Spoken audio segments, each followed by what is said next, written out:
সেইটো কাৰণে বেয়া লাগিল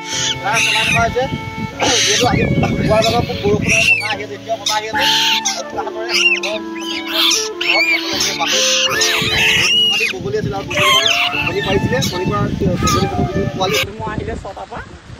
3টা বাজি গ'ল বগলী আৰু বাঁহবোৰ ভাগিছে বগলী পোৱালি মৰিছে হাজাৰ হাজাৰ পোৱালি গ'ল এতিয়া বহুত ডাঙৰ দুখৰ কথা অসমৰ প্ৰাকৃতিক এটা সম্পদ পক্ষীৰ ভিতৰত গতিকে আমিও ভয়ে খাই গৈছোঁ বগলীবোৰ মৰা দেখি বেয়া লাগিছে এতিয়ালৈকে 150 হ'ব মই এখন হাতেৰে মই 150 গোটাইছোঁ আৰু আছে জীয়াইও আছে জীয়াই থকাখিনি তেওঁলোকে সাংবাদিকে মানুহ আহি তেওঁলোকে কোন স্থানলৈ নিব মই দিছোঁ বস্তা ধান খেৰ তাত ভৰাই তেওঁলোকে প্ৰেৰণ কৰিছে ৰেষ্টুৰেণ্ট চেণ্টাৰলৈ